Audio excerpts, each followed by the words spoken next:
Paps Purgatorian here for living that history, and it's another political video. I'm sorry, but much as I wanted to get into the fact that my kids were all home today, remote learning, I have to cover one more thing because I just can't get over how this gets better and better every day. So, for the last week, we've been hearing about how voter fraud doesn't exist, never existed, was never big enough to swing an election, never a problem, and that anybody that believes that is a conspiracy theorist crackpot. Well, apparently an email went out yesterday to Biden supporters, and I don't know how I got the email, probably because I sign up, with a junk email account to a lot of things, usually political, and I received the email, and I didn't really think anything of it because it's just a spam box. But then I see the article come across the board today that says Biden camp asks for $30 million in fundraising appeal to beat Trump's lawsuits. And I don't know what to say, folks. So if the lawsuits are ridiculous, if he's just throwing a Trumper tantrum, as they like to call it, why does he need $30 million? If there's no evidence, which, there is. I spent the better part of yesterday reading sworn affidavits that have been uploaded online. You can all see them. I'll put a link to this article in the description. I've learned how to archive things, so that way when you click on the link, the site doesn't get the click revenue. This happens to be Fox News, but and I did do a search. I don't see any other media outlets talking about this because it is kind of embarrassing, because they're going to have to at least admit the fact that there's a case, that there's litigation, and that the litigation is serious enough that it's going to warrant the Biden campaign begging its supporters for, can you just give us $30 million more dollars?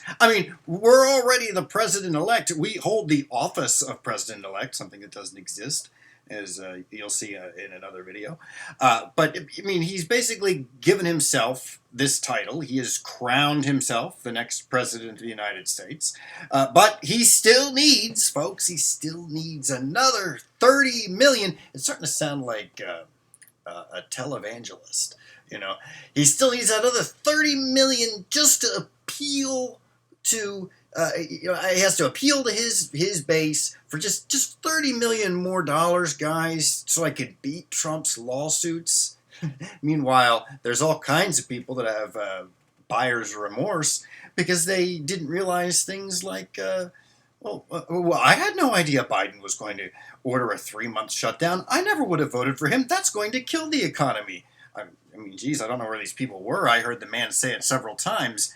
But, I tend to watch just speeches and not the commentary because, the guys on the news just want to show you parts of the speech that they want you to see. And I guess the newsies didn't tell these people that. But, yep, Biden needs $30 million more fundraising to appeal or to beat Trump's lawsuits. Even though they're supposedly frivolous and ridiculous and nothing to worry about, and he's going to be the president he's going to be the president. This is all just a game. But no, it's and the thing is, if this were the reverse, and Biden was suing Trump, we all know how Trump would handle it. He'd be standing there on the stage going, "Oh man, they can't get over it." He'd be mocking them. But instead, this is like feeding into what the rest of us are saying is true, is that there is a case here. We don't know the extent or outcome of this case, but just give us $30 million more dollars, please, or else we might not get to be president, and it won't be back to business as usual in Washington. Come on, we need to get the gridlock back. $30 million more dollars, please. Keep breathing, folks, and keep living that history.